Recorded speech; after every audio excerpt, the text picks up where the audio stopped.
একদম টোটো থেকেই videography start করে দিয়েছি। তো এখন যাচ্ছি সাঁতরাগাছিতে, ওখান থেকে উবের করে যাব শিয়ালদা স্টেশনে। উবেরে উঠে গেছি, এখন ওই 8:20 মতো বাজে। তো আমাদের ট্রেন আছে 10:15। স্টেশনে গিয়ে আমরা ডিনার করে নেবো, তারপরে ট্রেনের জন্য ওয়েট করব।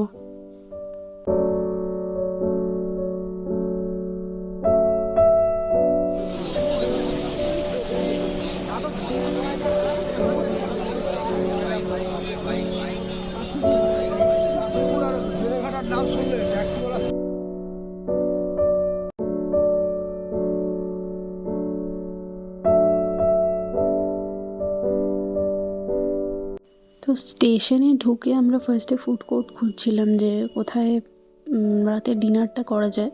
প্রথমে ভেবেছিলাম যে ট্রেনেই খাবার নিয়ে উঠে যাব, তো তারপর ডিসাইড করলাম যে দরকার নেই, খেয়ে নিয়ে তারপরে ট্রেনের জন্য ওয়েট করব, প্ল্যাটফর্মে যাব। একটাই নিতে পারছিস।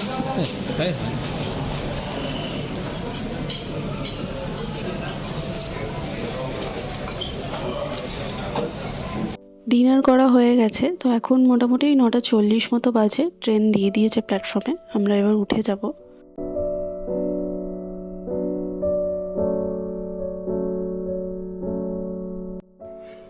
প্রায় পৌঁছেই গেছি, এনজেপি এসেই গেছে, প্রায় কিছুক্ষণের মধ্যেই আমরা নামবো। আর এই যে দেখো নেমেও গেছি, কিন্তু প্ল্যাটফর্মে ভিডিও নিতে পারিনি কারণ প্রচণ্ড ভিড় ছিল। তো এরপর আমরা টোটো করে কোথায় যাচ্ছি সেটা দেখতেই পাবে ভিডিওতে।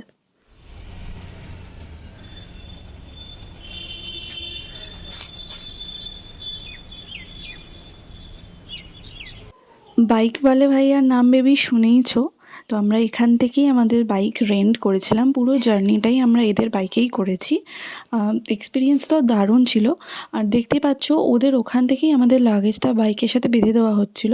আর আমি একটা ছোটো ভিডিও অবভিয়াসলি করে রেখেছি, বিকজ আমাদের দুজনের মধ্যেই কারোর এই এক্সপিরিয়েন্সটা ছিল না কীভাবে লাগেজটা বাঁধতে হবে। তো একটা ভিডিও করে রাখা অবশ্যই উচিত ছিল। আর এখানে দেখতে পাচ্ছ আমাদের জার্নি স্টার্ট হয়ে গেছে।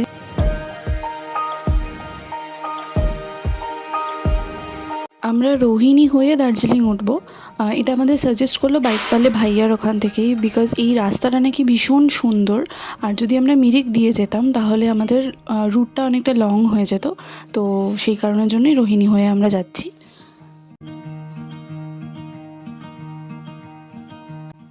শিলিগুড়ি থেকে বাইকওয়ালে ভাইয়ার ওখান থেকে জার্নি তখন স্টার্ট করলাম, তখন ওই সকাল 9:54 মতো বাজে। আর এখন প্রায় চলেই এসেছি, দেখতেই পাচ্ছ দুধারে পাহাড় শুরু হয়ে গেছে। ভীষণ এক্সাইটেড লাগছে, সামনে থেকে এই দৃশ্যটা আরও সুন্দর লাগবে।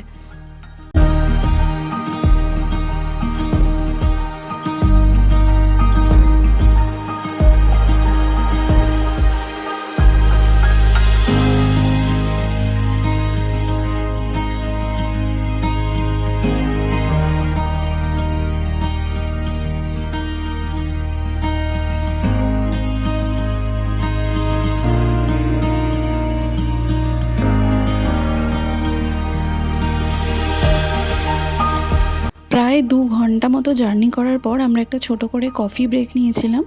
আর এটা আমরা অনেকটা ওপরে উঠে এসেছি, তো ও আর আমি বলাবলি করছি এখানেও কেন এত গরম লাগছে, জ্যাকেট খুলে ফেলতে হয়েছে, বসা যাচ্ছে না রোদে, এত গরম। তো তারপরে আবার যখন আমরা জার্নি স্টার্ট করলাম, আরও 2 ঘন্টা লাগলো আমাদের এই দৃশ্যটা দেখার জন্য। আলটিমেটলি আমরা দার্জিলিংয়ে ঢুকে গেছি। প্রথমবার এই দৃশ্য দেখার যে কী অনুভূতি সেটা সত্যিই মুখে বলে বোঝানো পসিবল নয়। তোমরা যারা গেছো তারা তো জানোই। পাশ দিয়ে মেঘ চলে যাচ্ছে, প্রায় মেঘের মধ্যে দিয়েই আমরা ঢুকছি। তো আমি তো অর্ধেক ভিডিও করতেই ভুলে গেছি, চারদিকটা এতই আমি দেখছিলাম, ভয়ও লাগছিল। পাহাড়ের মধ্যে এরকম ফার্স্ট টাইম বাইকে করে যাওয়ার একটা এক্সপিরিয়েন্স। ও আগেও এসছে কিন্তু বাইকে আসেনি, গাড়িতে এসছে।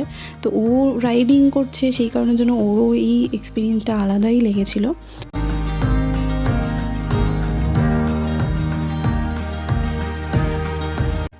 এখন 3:10-15 মতো বাজে আর আমরা পৌঁছে গেছি আমাদের হোমস্টেতে, রয়্যাল পরাশ তখ্তসং।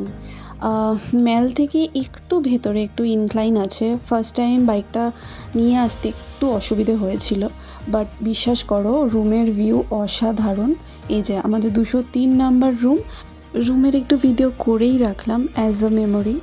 আর রুম থেকে বাইরের ভিউটাও অসাধারণ ছিল, সেটাও দেখাবো তোমাদের।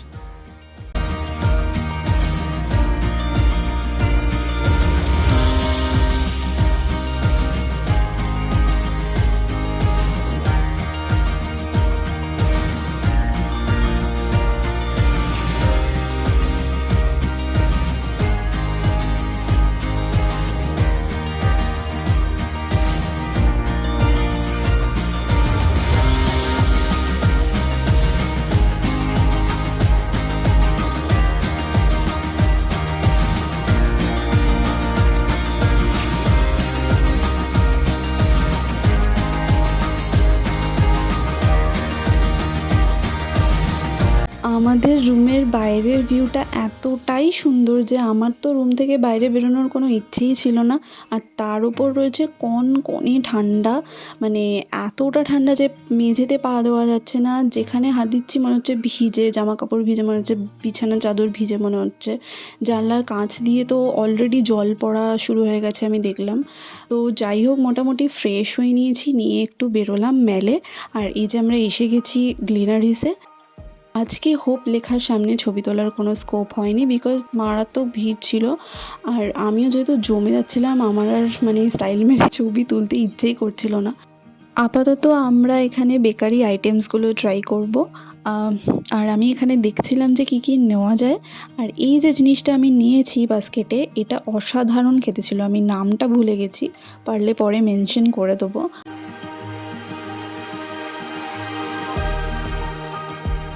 এখানে তোমার ইচ্ছা মতো জিনিস তুমি বাস্কেটে নিয়ে ফার্স্টে বিল করে দেন নিজের ইচ্ছা মতো জায়গায়, পছন্দ মতো জায়গায় বসে তুমি খেতে পারো।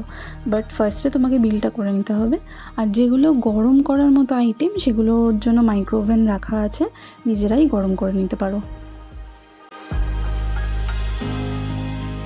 আমরা ভেতরেই বসেছিলাম গ্লিনারিসের, বাইরেও অপশান আছে, ব্যালকানি আছে, কিন্তু ওখানে ঠান্ডা বলে আমরা আর বসলাম না। ওখানে হিটার লাগানো আছে যদিও, বাট আমরা ভেতরেই বসেছিলাম। আর তারপর খাওয়া দাওয়া হয়ে যাওয়ার পর আমরা বেরিয়ে গেছি। আর এখানে দেখো কুকুরগুলো কি সুন্দর না, গায়ে কি সুন্দর লোম। ওদের একটু ভিডিও করে নিলাম, জানি না আবার কবে যেতে পারবো দার্জিলিং। আর তারপর আর কি আমরা একটু মেলে ঘুরছিলাম। এখান থেকে একটু চা কিনেছি বাড়ির জন্য। দার্জিলিংয়ের চা তো ফেমাস, তোমরা সবাই সেটা জানো, এটা আর বলতে হবে না কাউকে। ম্যালটা আমার ভীষণ ভালো লেগেছে, ভীষণ শান্তশিষ্ট একটা জায়গা।